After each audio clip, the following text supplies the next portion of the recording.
Ketika kita sudah kenal diri kita, maka kita akan kenal siapa Tuhan kita.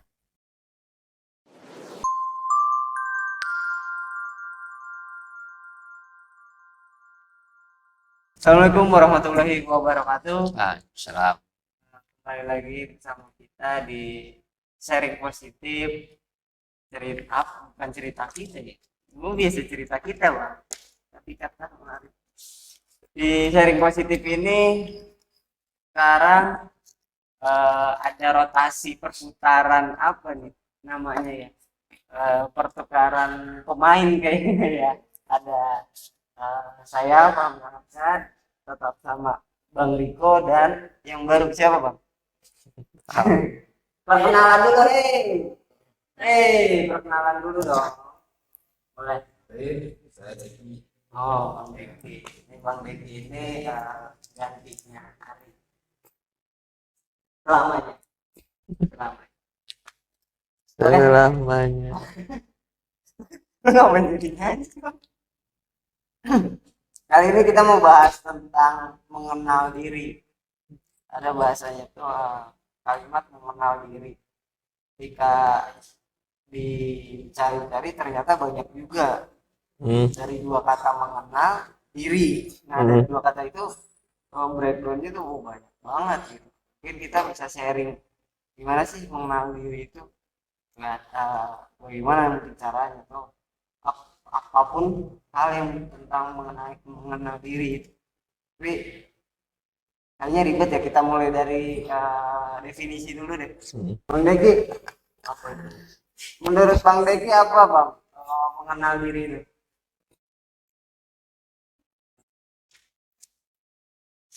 Mengenal diri. Jadi mengenal diri ini sama tujuannya untuk kita mengenal diri. Biar kita bisa memiliki diri.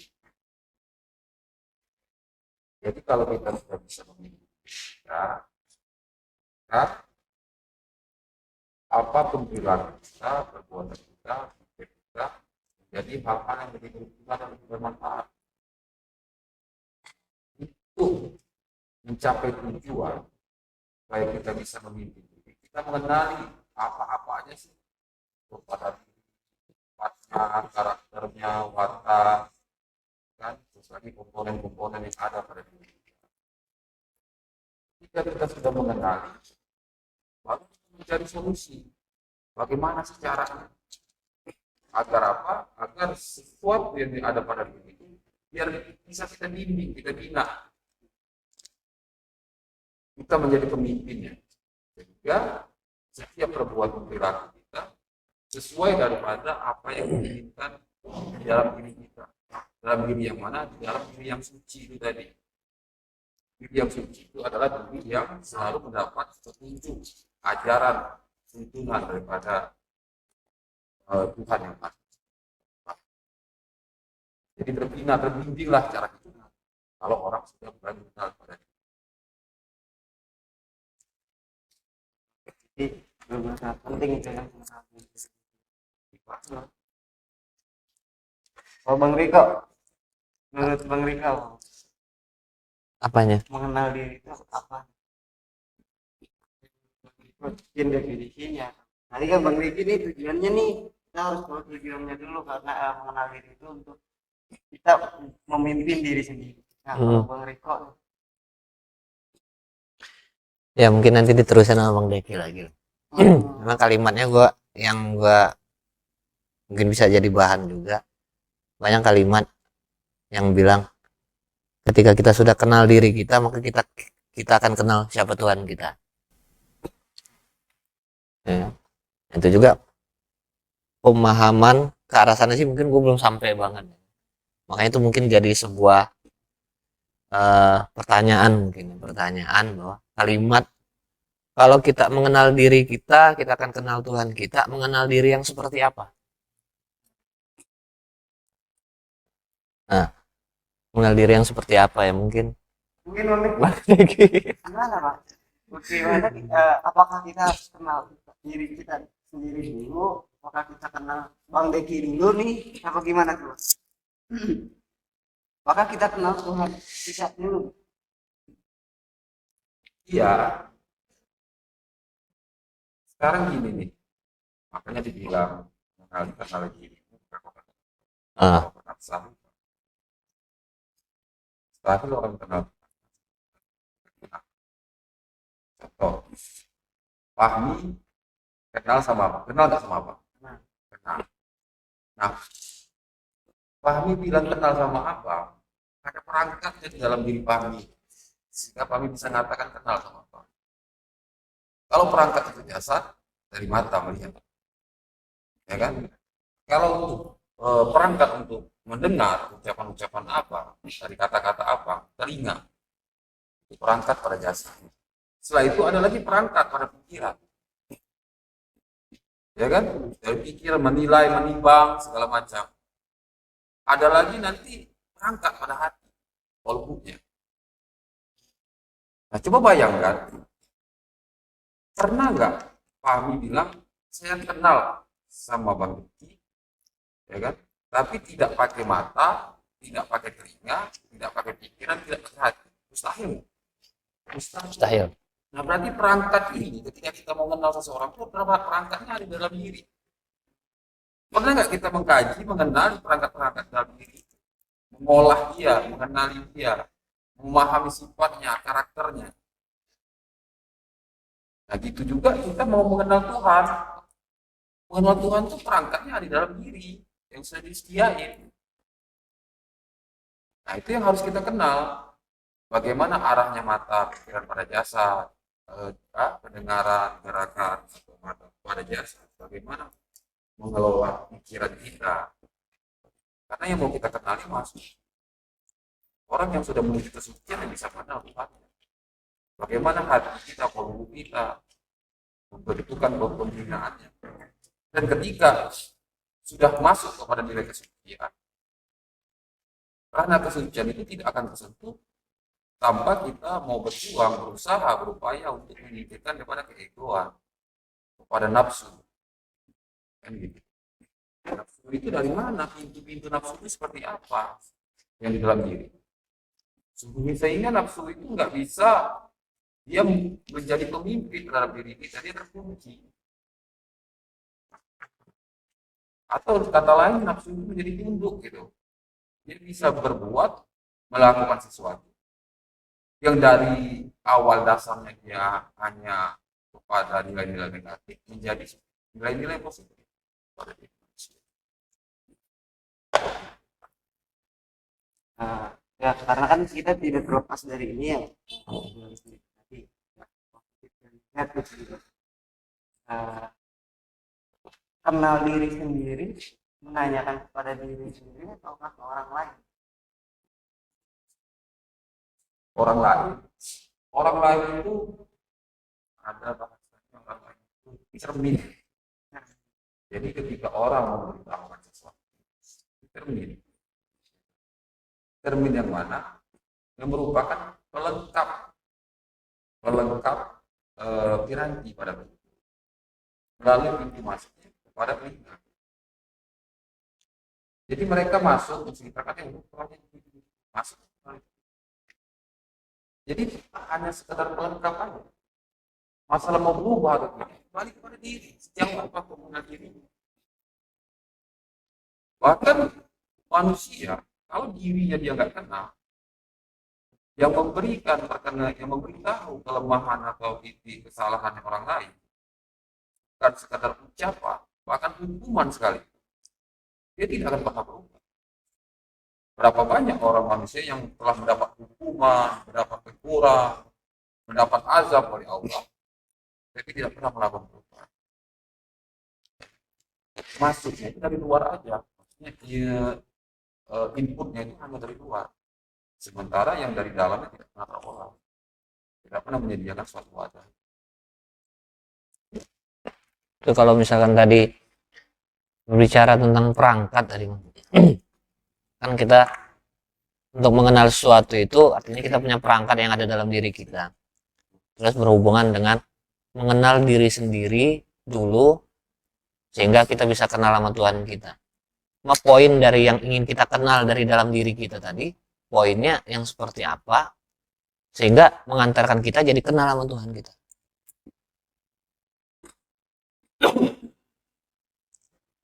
Yang pertama,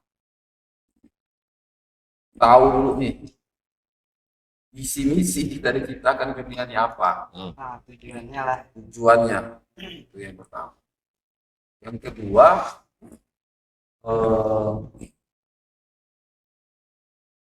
posisi kita, ya kan, atau derajat kita itu seperti apa. Yang pertama, visi dan misi. Visi dan misi kita tidak adalah hanya mengenal Allah, ya kan? Dan menjadi medianya untuk melaksanakan daripada perintah, larangan, bahkan menebar kasih sayang kepada sesama manusia. Yang kedua, kita ini labelnya sebagai hamba. Hamba dulu. Seorang hamba ini layaknya hanya melakukan tugas. Dia hanya melakukan tugas dan perintah itu tadi. Baru dia diberi pangkat. Pangkatnya namanya pemimpin. Khalifah fil ardh. Kan gitu. Nah, untuk mencapai visi misi, untuk mencapai seorang kepemimpinan di dalam permukaan bumi ini, untuk menjadi medianya Allah, kita harus punya gimana ya? Punya rencana, punya pemikiran, punya pematangan, punya persiapan, punya kemajuan, punya tingkatan. Itu harus. Layaknya aja kita mau beli atau mau bangun rumah, beli rumah. Kan itu visi misinya. Jadi kayak mana? Kita sebagai subjeknya pengen punya rumah, punya hunian, dan kita berusaha dong, berpikir, berusaha untuk mendapatkan rumah itu. Nah, banyak orang ingin dapatkan rumah, dia punya usaha, punya pikiran, punya kerjaan, punya strategi, ya kan? Pengen punya pasangan hidup seperti itu juga, pengen pangkat dan jabatan seperti itu juga. Padahal ini hanya lingkupnya masih hal kecil saja. Sementara dia nggak pernah mencapai target terbesar hidupnya. Bagaimana visi misinya di permukaan dunia? Bagaimana kelayakan dia sebagai kehambaan dia terhadap Tuhannya? Dan bagaimana dia mampu menjadi betul-betul seorang pemimpin? Ini kan faktor yang terbesarnya. Caranya, kita kenal diri kita. Kenal diri, ini sih. Yang pertama apa yang mau kita kenal? Yang pertama dasarnya. Perilaku. Perbuatan. Ini sesuatu yang kasar dan nampak terlihat. Apa yang mendominasi perilaku kita? Itulah namanya karakter, tabiat, watak. Kan gitu. Nah, dari watak itu, terbentuknya watak itu seperti apa? Ternyata di dalam itu ada nafsu yang berperan. Kalau dia negatif, itu nafsu yang berperan. Kalau dia positif, ada rasa kasih sayang, mau melakukan kebaikan, itu berarti kolbunya, nuraninya. Itu sederhana aja. Nah, nafsu ini yang butuh dikendalikan. Yang kita butuh strategi. Apa sih strateginya? Bagaimana caranya? Supaya dia nggak terlalu mendominasi diri kita. Itu. Seharusnya kita yang mendominasi nafsu itu sendiri. Caranya, disitulah ada flashback, evaluasi, terus lagi itu dari setiap hari-hari kita, perbuatan kita, atau ketika malam sendirian, apa sih yang sudah kita perbuat? Kita ingin melakukan perubahan-perubahan. Ketika kita sakit hati, benci, kenapa munculnya sakit hati? Kenapa benci? Apa alasan yang kuat gitu yang muncul tadi? Ya kan? Oh, ternyata hanya ketidakpenerimaan aja, alasannya nggak ada. Coba, nggak ada alasan yang kuat, cuman butuh dihargai, dihormati, pengakuan, itu kan nggak suatu hal yang kuat. Nah, ini mau kemana kita kembali? Berarti ketika kita mengalami hal-hal seperti itu, yang perlu kita bina ke diri kita. Jadi kita perlu kita bina. Nah, disitulah teknik-teknik cara-caranya. Bagaimana kita membina diri kita dari perjalanan hidup sehari-hari. Orang Kalau bilang dia udah kenal dirinya, dia udah mampu mengendalikan dirinya, dia mampu mengendalikan nafsunya, tapi perilaku tingkahnya dalam kehidupannya masih suka menyakiti, benci, hati, itu bullshit, bohong, pasti bohong, ya kan? Buat lagi. Iya, jadi nggak bisa. Jadi ada kepahaman, ada perilaku. Ketika engkau paham perilakunya seperti apa gitu. Tapi yang tadi kalau diambil dari perjalanan, kapan sih dimulai gitu ya? Kita tuh harus mengenal diri kita. Kan sejak lahir kan kita belum punya pikiran. Bagaimana nih? Kapan dimulai? Mulai pertama di alam ruh. Kalau alam ruh itu kita itu diminta kesaksiannya dulu. Astagfirullahaladzim, itu jasad kita akan ditanya siapa lagi? Allah. Setelah itu dibentuklah bentuk fisik jasad dari orang tua ke orang tua, ya kan? Masuklah menjadilah segumpal daging di rahim ibu, terbentuklah tubuh jasad yang merupakan wadah daripada si ruh itu tadi. Nah, di dalam alam rahim itu manusia itu udah totalitas, dia tidak bisa berbuat, berkehendak segala macam, dia hanya kepasrahannya aja kepada Allah, ya kan? Dia hanya jijik dan pasrah aja kepada Allah. Nah, ini diajarin. Jadi diberi pelajaran di alam rahim itu. Apabila kau pasrah, apabila kau hanya memohon, kau akan tercukupi. Kan gitu.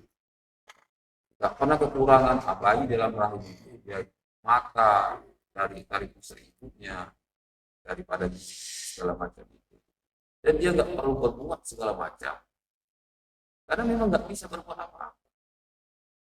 Hanya di alam rahim itu aja. Nah, ini diberi pelajaran, dibekali pembelajaran. Ketika terlahir, terlihatlah alam yang begitu luas. Dan dia bisa berbuat kemana, dia mencari teman siapa, dia mengerahkan impiannya untuk mewujudkan keinginannya. Nah, disinilah dia mulai belajar untuk mengenal diri. Ketika bayi, pembelajaran yang pertama adalah mengenal sekitarnya dulu, penyesuaian. Jadi bayi itu ketika lahir itu, oh saya, oh bapak saya. Cuman dia tidak dibebankan dosa daripada apapun kesalahannya. Dan dia terbimbing oleh malaikatnya masing. Adapun dosa itu masih ditanggung kepada orang tuanya sebelum balik. Balik itu kalau laki-laki itu sekitar umur 12-13 tahun. Yang sudah mimpi basah. Ya, ukuran mimpi basah. Sekarang kita tanya anak-anak yang umurnya sudah 60 tahun, menimba, itu merasakan diri, ini kan udah merupakan bekal. Tapi apabila dia melakukan kesalahan, itu masih dikatakan sudah maklum gitu, udah ada satu kesalahan. Ayo, udah deh. Ya kan? Pikirnya udah normal semua. Ternyata lah ketika diri, barulah dia start di situ untuk diri. Kau melakukan kesalahan, kau begini. Kau melakukan kebaikan, kau akan. Dan bekal yang selama ini, waktu uji coba, ini kan bahasanya mesti tes uji coba nih sebelum balik, ya kan? Bagaimana kau menangkapnya? Bagaimana kau menangkapnya? Yang peran yang peran paling besar itu kepada orang tua sejauh apa?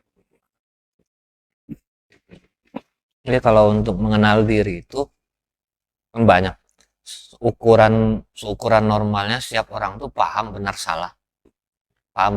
Cuma banyak juga yang terjebak dengan bahwa itu udah jelas salah tapi dianggap benar. Di sini untuk mengenal diri itu perlu banget, atau enggak kita itu mengenal diri dengan bantuan orang misal.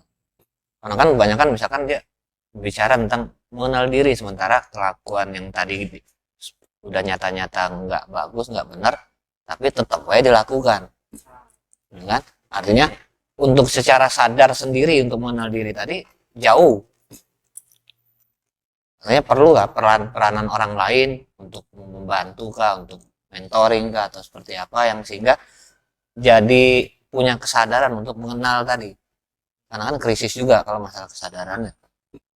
Kita perlu nggak perlu relasi situasionalnya.